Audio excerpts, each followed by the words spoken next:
everyone's been asking for like a build breakdown series. For those watching on Instagram, we'll get the 30-second version of what Helleanor is.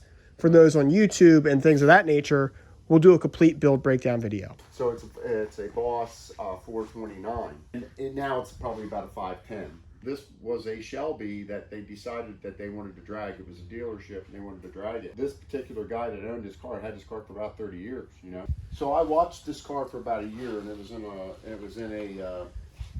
in New York for sale through one of the dealer blah blah blahs, and then it went back to the owner decided that he was going to try to sell it himself, and we kind of talked back and forth for about a year. And then his number was still pretty high on it, and I ran up to see it. We went for a test drive, and it went extremely poorly for him. so I ended up pushing the car a half a mile back to his house and got to get it home. Right. So it was funny, but he had a dream and a passion for the car. And these motors particularly were problematic, basically because everything that was in them was back then they thought heavy was good, and it's not. It's a Boss 429, and now it's probably about a 510. So it's the original. It was a over-the-counter crate motor back then. That this was a Shelby that they decided that they wanted to drag. It was a dealership and they wanted to drag it. So they then turned around, and this particular guy that owned his car had his car for about 30 years. He took it to the point that he had a dream of dragging it and doing all those things. What happened though, quite essentially, was that the motor, just in its original form, wasn't capable of that. They tended to grenade, right? They actually suffered from airflow issues because they were built as NASCAR engines. So everyone thought the 429 Hemi was the motor. The rods were too heavy. It's actually the heads. I did a whole lot of research on this. So what they struggled with was the heads were built for NASCAR racing, wide open throttle, right? And on the street, this was losing to the other Ford motors. So the only way they figured out how to combat that, the airflow issues on the street, was a blower. So that's how this car ended up supercharged. Right. Is because, or blown, is because they realized that, hey, man, I just spent all this money on this motor, and now it's a dog compared to the other motors that were available at the time. Right. But it had the big NASCAR 429 Hemi name. So the way they solved it was putting a blower on it, and it works. Right. The 429 with the blower was known to make big power. So let's get back to the car. The car is 1968 Shelby, true Shelby Mustang. Right, it's a part of the Shelby registry. Right. So, short of having Carroll Shelby, if Carroll Shelby was seeing this car, he would have loved it. You know what I mean? Agreed. Car did not come with the 429. Right. Okay. It now has a blown 429 Hemi. 510. Yeah. That's punched out to 510 with a 871 BDS blower. Car is on E85 currently. Right. You want to pop the hood? We can take a look in there. Yeah. And So this is an E85 car. Yeah, I mean, I pushed my personal Electronically fuel injected. Right. It's got the Be Cool radiator system. Kinsler fuel injection. We upgraded the injectors. What's interesting is now there's not 8, there's 16. Yep. I like that added protection. So even if one screws up, you still got the rest of it. And essentially, with the injectors being on top of the blower, it's kind of like a big carburetor for the most part. It works. It works pretty good. A lot of guys that are building their hot rods, they'll take their tranny cooler and they'll press it up against the rad or their AC unit there. The thing I would tell you is to give yourself distance. Keep this away from everything. You don't need it to heat up like you do in a normal driver car. So in a normal driver car, they'll have that up against the rad so that they can build heat in it, so it's good to go in the wintertime. You generally are not driving these things in freezing weather. And believe you me, with a little bit of stall converter, they'll warm up just plenty fast, right? So you want to get as much cool air through them as you can without exposing them to any kind of heat, and that's why I generally move mine forward, and more is always better. If you'll notice on the Charger, I've put 2 of them on and I stuck them way out in front. Right. And the thing that I would say to you is that the advantages of keeping this thing open and building ductwork. So there's ductwork in here in order to force the air to go through the rad. That's actually a really cool feature. Yeah, so I made this ductwork up. Basically it's plastic, but it's a rigid. Basically ram air. It's basically ram air to get the air through the radiator, and then of course this is a double bypass radiator, so it comes through the radiator twice, which slows the amount, the speed the water goes through the radiator, which allows it to get cooler, more cooling, so that the temperature drops in the fluid, so keeping the engine cooler. Cool. The car also has air conditioning. Yeah. Yep, has AC. It runs down the road. It runs cool. It's amazing. Yep. So that's the engine. Now the transmission. I know I get the transmission question a lot. You want to walk us through how what the trans is? So what the transmission is that, let's talk about what we tried first. This came with a C6, and we put the C6 back in and had it built to the hilt, swore that it could take it. Literally 2 pulls and the thing would blow out of it. Multiple times, right? Yeah, we tried it multiple times. Essentially, we had a zipper on the damn thing, getting it in and out every time. And we just came to the realization that the C6 wasn't capable of handling the horsepower. So we went to ATI. We had a Turbo 400 built.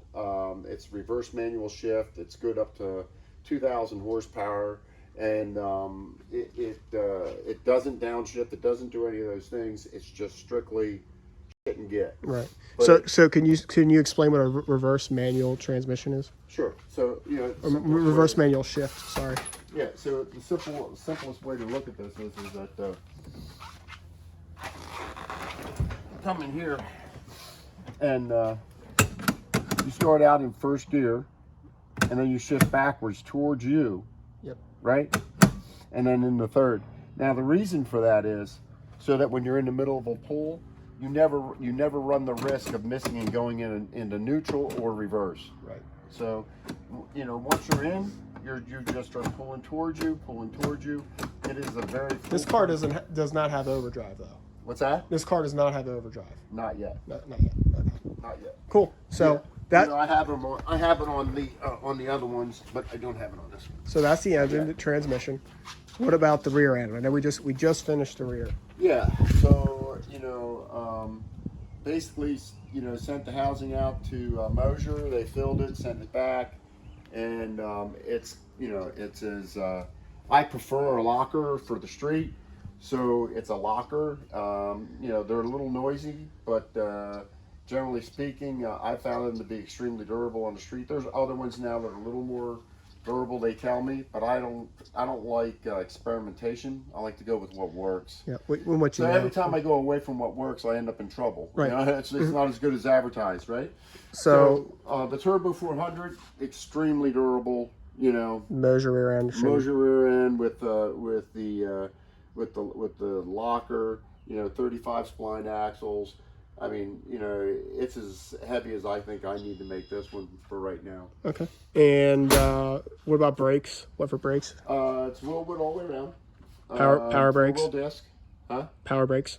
They are manual brakes, but so let's go to braking. So braking, basically, if you have the proper length brake pedal, and you do the actual bore size that's for manual, and you get the calibers for manual, you'd be amazed on how well they work, and you would almost swear that they're power. You know what I mean? It doesn't require a lot of pressure out of your leg, but it also it gives you a real good feel for what the car's doing. So yeah. Okay. So and then what's really cool is the so one thing I want to hop into next is the chassis. Okay. So tell us about the chassis. So basically, it's railed front to rear. You know what I mean? Who did the it? Back half, and it's a tube chassis car. on top of that, you know. So and Roush actually did the chassis work. That's right. Back in the day. Yep. This is actually a more or less a Shelby Roush combination build, which is pretty cool. Right. Yeah. So I added things like this. I put this in, and then I did the trunk. I added all the stuff to the trunk, which is, excuse my dirt here, but I added all the piping in for the tank, put the cell in so that it remote fills, and this is the meth injection, so that we have a flex fuel sensor. So if we run out of E85, we could switch right over to gas and run the meth injection. Right. Yeah. Which is all operated with a switch inside on the dash. That's right. Yep. I mean, this is it's a lot of stuff that I did to it. I mean, but it's Walk us through your interior inspiration, your interior build thing, because I think it's pretty cool. I mean, obviously the first thing starting with is the steering wheel. Yeah. I found that little guy, and I had to adapt it over. We adapted it over, so it's tilt, if you will. Yes. Right. So basically, you do this, so you can tilt down, tilt up, and then you can get in and out a little bit easier. Right. And then you can tilt back down, and then tilt back up. And the reason you do that stuff is because you're all about driving the stuff on the street. You want it to be comfortable to get in and out of. I absolutely. The car has to have manners, or you don't drive them. I mean, if they're pigs, you won't drive them. So, for me, that's the most essential thing. I mean, I did little stupid, like give yourself a footrest on the left-hand side. Footrest, but you also did like a theme in here. So like you went with like the car originally had the holy theme. Yeah, you call it the holy theme. Right. So the wheels got holes in them. Let's start, right? So you got this hole, and you got these holes, and then I put a shifter in with holes in it. Yeah. Right. Yeah. So, and then of course you have all the gauges with all the holes and all that stuff. So basically, you had like a consistent theme in there. Right. So look at the fuel pedals and stuff. They're also got all the holes in them. Yeah. So. And those are the details that a lot of people aren't seeing on our videos. So I just want to point it out. I mean, obviously you stay with a circular type exhaust. Exactly. So because it sticks with the holes. Yeah. Right. So like people don't realize how much of the artist you actually are when you go through these things and you do that. Well, yeah, I mean, it's, for me it is. It's car art, and that's really, I enjoy a lot of, mostly that, Right. But I enjoy driving them too. The new updated Willwood electronic e-brake, which is kind of cool, but, what's neat about that is that I did an earlier version on Zeus, and we created the whole thing. We're using actuators and leverage and whatnot. But now it's produced. Right, now it's produced. So here you go. See here. And you got this guy, and you turn the key on, right? Shut off the power. You hear the brake, right? Yeah, that's pretty cool. We put the power windows in, Yeah. I mean, it all sounds like, just easy, but, that's a lot of work. That's what they want. That's what everyone wants to see. They want to see the details. They want to see the power windows. They want to. So, we did that. And then, so... That's the e-brake, and then here's the power windows.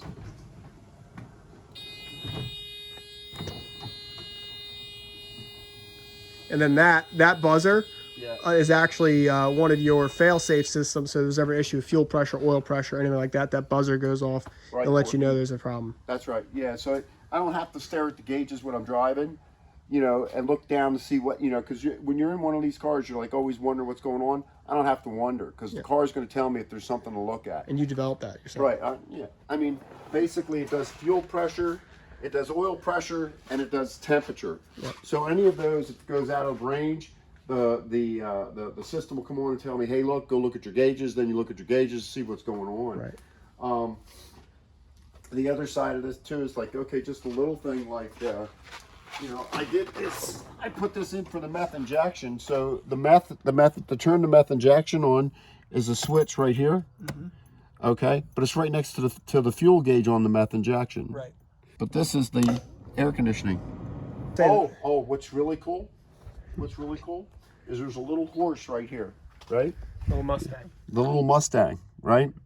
Now there's a monster LED behind there that it's super bright. So when you're on the meth injection, when the meth injection engages, right? And you get into the boost range where the meth is starting to fire, it'll light the horse up so you know that your meth injection's working while you're in boost. That's pretty cool. Right? That's pretty cool, man. So why don't we end the video with a startup? Cold start. Okay. Yep, cold start.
So in true Carroll Shelby form, I did something that you wouldn't normally do to a Mustang, right?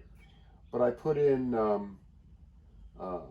Viper seats, which Carroll Shelby was, you know. So I stuck with the Shelby versus the Ford kind of a thing. Right. And I truly love those seats. I fit well in them. Most people don't know. Maybe you don't know that Carroll was involved. Carroll building the Shelby, sure. And building the Viper. Yeah. Viper. I'm sorry. Yeah. Yep.